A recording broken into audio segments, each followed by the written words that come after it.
Welcome to the next video in the breath control series. I am so excited about this video because it touches on the number one reason we feel strain and pain when we sing. I was so shocked when I learned this concept, and it's going to blow your mind with how simple it is. Okay, and it's got everything to do with air and volume and what not to do. Avoid one thing and you're going to save your voice. Coming right up.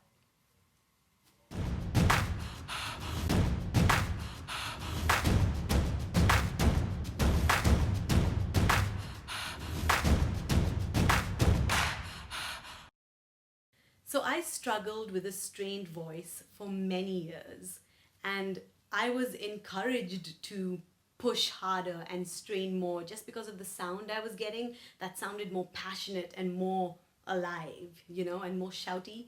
And I had no idea that you could get to that place from a healthy way because I always just did it with my raw emotions. And I would come off stage feeling so used and run down, and there's no way I can sustain this. But I would get so many compliments when I came off the stage. That felt so raw and that was so powerful. And emotion is such a huge part of singing, but so is keeping your voice healthy. You don't need to do it in a way that hurts you and causes you pain. That is one of my biggest passions in doing these videos. I just want you to be able to experience what it feels like to sing completely free and not have all that hurt and pain and struggle, I'm not saying it's easy, but I'm saying it's possible. Okay, so here is the concept. Now, if we look at this graph, hopefully it's gonna come up here. Okay, we have air and we have volume.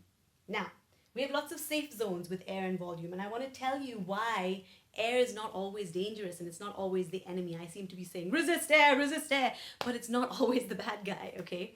Air and volume. So if you take the lowest box, closest to the corner, low air, low volume, okay? If you sing like that, then your voice is very clear. There's no coming out.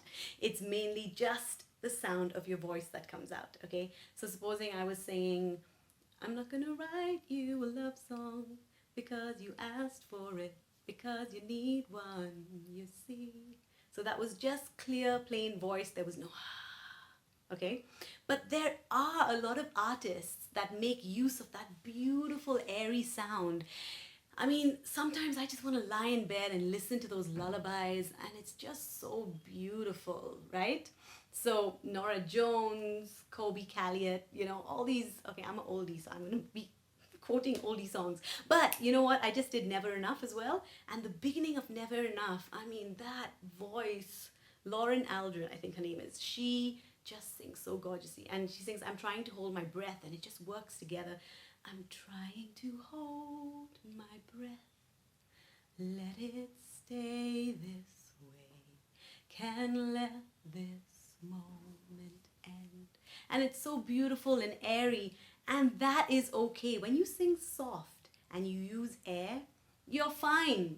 There's no problem because you're not pushing and you're not forcing anything, and you're pretty relaxed. Now, will you run out of breath quickly? Yes, if you're trying to sing a long note and you're singing, I'm trying to hold, like you won't have much air to sustain that note because you're leaking so much air. But that's the color you want in your voice, and that's fine. It won't hurt you.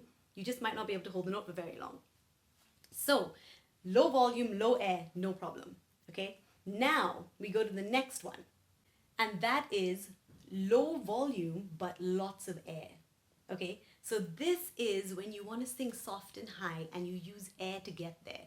There's again no health issues in doing this. You won't be able to sustain the note for very long, but it's not gonna hurt you. Okay, so if I sang all the lights of 1,000 spotlights, all the stars we steal from the night sky will never be enough. It's thin, it's beautiful, it's wavery, it's beautiful, okay? You can use that. It won't hurt you, but you'll be running out of breath a lot. So if you're singing like that all the time and you're stuck in that space, that might be a problem. But vocally, it's not really going to hurt you. Your vocal cords are not straining as such. Okay, and a lot of people use this tool to let air get them those beautiful high notes, but they get stuck in that place and they can never build on it. Okay, and I'm going to tell you why just after one more place that you can sing that is okay, which is we have low air and we have high volume. Now this is the Never Enough song where she just starts belting and you do not hear even the tiniest bit of raspiness or airiness or anything. It is just pure resonance and volume. And she sings never enough. It's just loud and it's powerful. All the shine of a million spotlights, all the stars we steal from the night sky. That's how you get volume. There's no air involved there. And that is the safe way to belt. Now, let's go on to the thing that murders our voices and kills it. And it's so painful to do this, guys. I'm only going to show this example once because it not only physically hurts, it emotionally and mentally and spiritually hurts me to do this, okay? So, it's the danger zone. This is the number one thing to avoid if you want a stress-free voice. It is high volume and high airflow. That is the killer formula. The quickest way to kill a voice is to use a lot of airflow and a lot of volume, okay? So, oh no, I'm going to do this once. I'm so dreading it, guys, already. Okay, here we go. So if I go, instead of all the shine, instead of that, I go, all the shine of 1,000 spotlights, all the stars. Oh my God, I can't believe I used to sing like this. I used to sing like this and I used to like try and hold it back a little bit, but that is where my volume came from. I used to sing from the diaphragm and push air and my vocal cords would separate. I would just like, oh, and it was just sad. I mean, I used to come off the stage in just pain and wonder whether I should just give up singing forever because I was always in so much pain and it just was not fun. I used to warm up my voice for like 40 minutes before I sang and 40 minutes after, so I could abuse it while I used it. That's literally the truth. Okay, so air and volume, it's no, never. Don't do it to yourself. It is not worth it. That is the one situation that I will say never do. All the others, they may not be the best way to use your voice, but they're not going to hurt you. Yes, you'll run out of breath if you use too much air, but that's fine. That won't hurt you. If you push volume through your air, that is going to hurt you so bad, and it does not feel good. It just hurts, okay? So, this is the thing I want to tell you.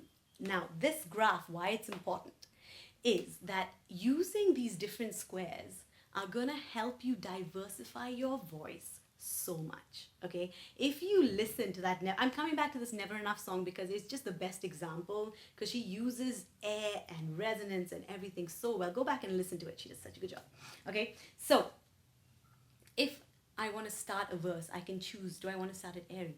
I'm trying to hold my breath. Or do I want to hold back the air and make it clear? I'm trying to hold my breath. Let it stay this way. So I can play around with that and I suddenly have two different modes to play with. That's going to make my voice sound so much more unique, so much more diverse, so much more colorful. It's going to be just a lot more interesting to listen to. So supposing I was singing this song, Never Enough, I would use breath. So I go, I'm trying to hold my breath. But supposing I was starting Love Song by Sarah Bareilles, Head Underwater. It's not head underwater. It's a bit more of an upbeat song. I want a bit more of a clearer tone, but I don't want to be belting out the very first line. So I'm going to hold back the volume, but I'm also going to hold back the air.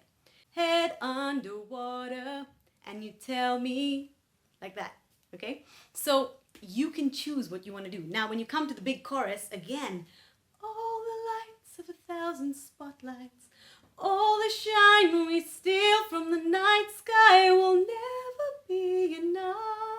Do you hear that? I'm playing with volume and I'm playing with air.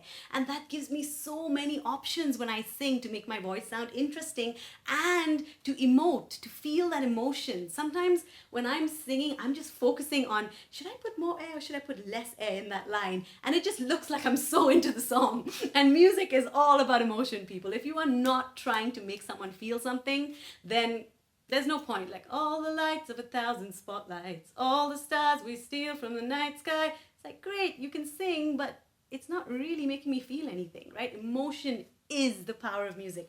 And coloring your singing with all these different ideas really help. So let me show you all the stars. I'm going to sing airy. Then the next line I'm going to sing, pull back the air and add more resonance. So, all the shine of 1,000,000 spotlights, all the stars we steal from the night sky will never be enough, never be enough. Towers of gold are still too little. These hands could hold the world, but it'll never be enough, never be enough for me. See, you can do tons of stuff with it and it just becomes your song. Your artistry comes alive when you start using these tools. So I hope this is helpful and I hope it opens up your mind to what you could do. Just remember to stay away from one of those options, the danger zone. High volume, high air, big no-no. Everything else, go for it. Okay, I'll see you in the next video.